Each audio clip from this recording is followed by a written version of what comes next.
ყველაზე მეტად ჩვენი უბადრუკობა, როგორც ქრისტიანებისა, სწორედ ლოცვაში ვლინდება, რომ არ გვაქვს განცდა ცოცხალი ღმერთისა და რა თქმა უნდა ვლინდება იესოს ლოცვაში. და სხვათა შორის იესოს ლოცვა ეს არის ჩვენი გამოცდა. ერთხელ და ორჯერ ლოცვი კი არა.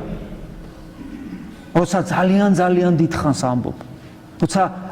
როცა ბერები დაждდებიან ხოლმე და ხანდახან 7 საათი, 8 საათი იესოს ლოცვით რომ არიან დაკავებული. გასაგებია 7-8 საათი შეიძლება ვერ დააჯდეს თითოეული ჩვენთაგანი, მაგრამ ეს 1 საათი მაინც, საათნახევარი მაინც, როდესაც შენ და ყველაზე მეტად მაშინ მიხვდები, რამდენად ძვირფასია შენთვის ქრისტე და რამდენად შეგიძლია შენ მასთან ყოფნა.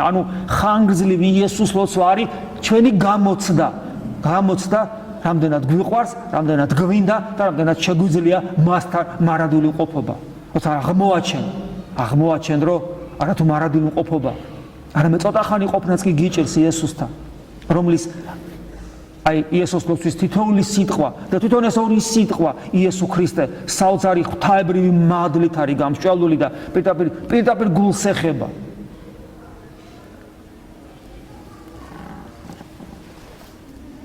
თუ ჩვენ გვინდა რომ მართლაც ქრისტიანები ვიყოთ, თუ ჩვენ გვინდა რომ მართლაც ცხონებისათვის დავიარებოდეთ ეკლესიაში და ცხონებისათვის ვიყოთ აქ, მაშინ ჩვენ უნდა ვესწრაფოდეთ იმას, რომ გაცოცხლდეს ჩვენი ურთიერთობა ღმერთთან, ქრისტესთან, სულიწმინდა ღმერთთან, მამა ღმერთთან. გავიაზროთ, რომ ღმერთი არის ცოცხალი პიროვნება და პიროვნული ურთიერთობის გარეშე ღმერთთან არ არსებობს ქრისტიანობა. და ერთ-ერთი დასტური, რომ ეს ცოცხალია ეს ურთიერთობა, არის სწორედ იესოს ლოცვა. რამდენად გვიყვარს, რამდენად გვინდა, რამდენად გვენატრება და რამდენად შეგვიძლია მასთან ყოფობა. იმიტომ რომ სულიწმინდის მადლის მიერ და ქრისტესთან ყოფნის დიდი სურვილის მიერ და მამის ნების გარეშე ეს შეუძლებელია მოხდეს. მაგრამ არა მარტო მამის ნების, არა მარტო ღმერთთან და სულიწმინდა ღმერთთან ყოფნის გარეშე, არამედ ჩვენი ნების გარეშეც, ჩვენი პიროვნული არჩევანის გარეშეც ეს შეუძლებელია.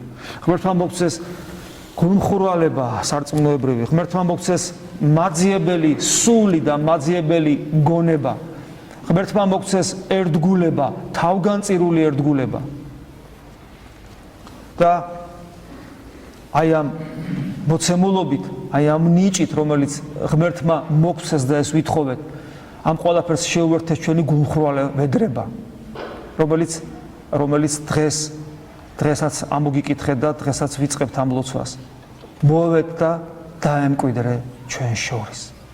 მოვიდეს უფალი და დაემკვიდროს ჩვენ შორის და ყოს წმინდა ყოვლისაგან ბიწისა. ამინ. მადლი უფლისა ჩვენისა იესო ქრისტესი და სიყვარული ღვთისა და მამისა და ზიარება სული საწმინდისა იყოს თქვენ ყოველთა თანა. ამინ.